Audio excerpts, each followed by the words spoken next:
تو جلسے کے اندر، اور ان کی بدقسمتی یہ کہ انہوں نے جلسہ بھی راولا کوٹ میں رکھا، جو غازیوں کی، شہیدوں کی، غیرت مند، غیور اور جری لوگوں کی سرزمین ہے۔ تو لوگ آرام سے بیٹھ کے، مجھے خدشہ تھا کہ شاید لوگ آئیں، لیکن لوگ کچھ بھی نہیں آئے۔ جو ابھی رپورٹس آ رہی ہیں اس کے مطابق تو 400 لوگ صرف سیالکوٹ سے گئے، پشاور سے لے گئے، گجرانوالہ سے لے گئے، گجرات سے لے گئے، پنڈی سے لے گئے۔ جو خاکروب تھے وہ راول پنڈی میونسپل کارپوریشن کے، وہ سارے جاوید بٹ لے گیا۔ تو لجا کا اس کے باوجود وہاں جو ہے 4-5 ہزار سے زیادہ لوگ نہیں تھے، اور مقامی میرا خیال ہے شاید 1000 یا 2000 لوگ بھی نہیں تھے، 5% لوگ بھی نہیں تھے۔ تو یہ کتنے شرم کی بات ہے کہ 6 وزرائے اعظم وہاں پر موجود تھے، اور مستقبل کے وزرائے اعظم جو امیدوار ہیں وہ بھی موجود تھے، اور باقی پارٹیاں جو 12 پارٹیاں ان کے لوگ بھی، سربراہان بھی موجود تھے، لیکن یہ جلسہ کامیاب نہیں کر سکے۔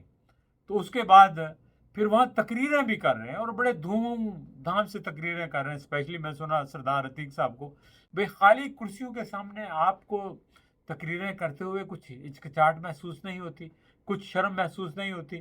ہاں، راجہ فاروق حیدر صاحب نے تھوڑی سی شرم دکھائی، انہوں نے کہا کہ میں کرسیوں سے کیا خطاب کروں، میں با خطاب کروں گا۔ جناب راجہ صاحب، آپ جہاں بھی جائیں گے یہی حال ہوگا، لوگ آپ کو چھوڑ چکے ہیں، لوگ آپ کے ساتھ چلنے کے لیے تیار نہیں ہیں، آپ لوگوں نے کچھ ڈیلیور نہیں کیا، اسی وجہ سے لوگ آپ کے ساتھ نہیں ہیں۔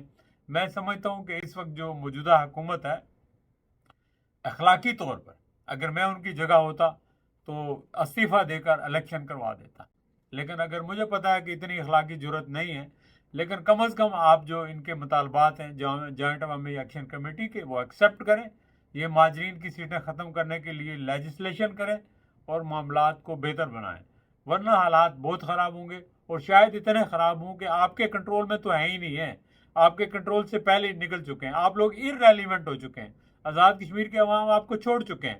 لیکن پاکستان کی حکومت کے لیے بھی ایک درد سر بن جائے گا، حالات خراب ہوں گے، جس کا نقصان کشمیر کی تحریک آزادی کو ہوگا، کشمیر کے لوگوں کا ہوگا، اور پاکستان کو بھی ہوگا۔ تو میں سمجھتا ہوں کہ سیریسلی پاکستان کی حکومت انٹرفیئر کرے، لوگوں کے مطالبات سنیں، انہیں حل کرے۔ جو پریشانی کی بات میں نے کی کہ پریشانی کیوں ہے، دیکھیں پریشانی اس چیز کی ہے کہ دیکھیں آزاد کشمیر کے اندر ایک جھوٹا جعلی نظام پچھلے 78 سال سے چلتا آ رہا ہے، تو جس کی جو وہ کہتے ہیں نا، جس کی ہنڈیا چوراہے میں آج پھوٹ گئی ہے، کہ یہ لوگ ہمارے لیڈرز ہیں، ہمارے سیاستدان ہیں، جن کے اندر اتنی سیاسی بصیرت نہیں ہے کہ وہ دیکھیں کہ عوام کیا چاہتے ہیں۔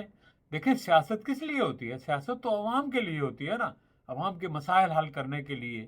لیکن اگر آپ کے پاس عوام کے لیے، آپ کے ہاں کوئی ہمدردی ہو، کوئی ایمپیتھی ہو عوام کے لیے آپ درد آپ محسوس کرتے ہوں، عوام کے لیے آپ کے اندر اخلاص ہو، تو آپ کی سوچ بھی، دماغ بھی اسی طرح کام کرتا ہے۔ لیکن جب آپ کو عوام سے کوئی ہمدردی نہ ہو تو پھر آپ بلا شبہ یہی کہیں گے یہ کون ہوتے ہیں، ان کی شکلیں کیسی ہیں، ان کی ہمت کیا ہے، یہ جتھے ہیں، یہ کیا کر سکتے ہیں۔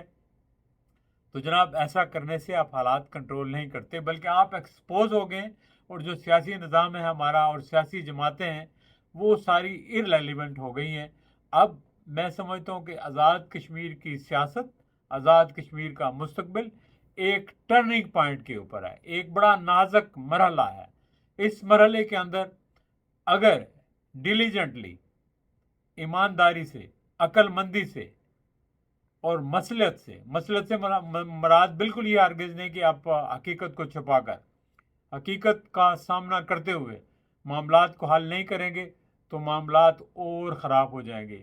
لیکن میں آپ کو یہ بتاؤں کہ یہ جو جوائنٹ عوامی ایکشن کمیٹی کے مطالبات ہیں یہ سارے حل طلب ہیں، ان میں کوئی ایسی بات نہیں کہ جو حل نہ ہو سکے۔ اور جہاں تک راجہ فاروق حیدر صاحب کو میں سن رہا تھا، وہ کہہ رہے ہیں 5 کھرب کا یہ جو ہے جی بنے گا، بجلی بنے گی، یہ 5 کھرب کہاں سے آئیں گے؟ راجہ صاحب آ جاتے ہیں، اگر آپ کی سوچ اور دماغ کو استعمال کریں تو دیر آر مینی ویز، بہت سے طریقے ہیں کہ آپ پیسے اکٹھے کر سکتے ہیں۔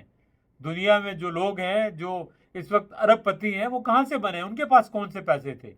سونے کا چمچ لے کر پیدا نہیں ہوا امازان کا مالک، جو اس وقت دنیا کے 70 ملکوں سے زیادہ جس کی دولت ہے، اور یہی جو دوسرا زکا برگ ہے، یہ ایک بچہ تھا اسکول میں پڑھ رہا تھا، انہوں نے اپنے دماغ استعمال کیا. آپ لوگ آزاد کشمیر کے سیاستدان اگر آپ دماغ استعمال کریں تو آزاد کشمیر کے اندر اتنا پوٹینشیل ہے کہ وہ 5 سالوں کے اندر پاکستان کو پیسے لینڈ کر سکتا ہے. آزاد کشمیر میں بہت ساری چیزیں ہو سکتی ہیں، لیکن آپ اپنے دماغوں کو استعمال کریں. لیکن آپ کریں تو بات ہے نا، آپ سوچتے کچھ اور ہیں تو آپ سے توقع کیا کی جانی چاہیے. تو میں سمجھتا ہوں کہ آزاد کشمیر کے جو عوام ہیں ان کے راستے میں آزاد کشمیر کے سیاستدان اور آزاد کشمیر کی حکومت نہ آئے، وہ ان کے مطالبات سنیں اور ان کی باتوں پر فی الفور عمل درآمد کریں. میں سمجھتا ہوں کہ 21 ستمبر کو ہونے والے جلسے نے یہ ثابت کر دیا ہے کہ 29 ستمبر کی جو ہڑتال ہے وہ 100% کامیاب ہے. تو 29 ستمبر آنے سے پہلے، اس سے پہلے کہ پورا کشمیر بند ہو جائے اور دنیا آپ کا مذاق اڑائے، آپ جو ہے ان کے مطالبات کو من و ان تسلیم کریں اور ان کے حل کے لیے جو ہے وہ منصوبہ بندی کریں. میں اسی کے ساتھ اجازت چاہتا ہوں. دوستو اپنا خیال رکھیے گا، پھر انشاءاللہ آپ سے گفتگو ہوگی. خدا حافظ.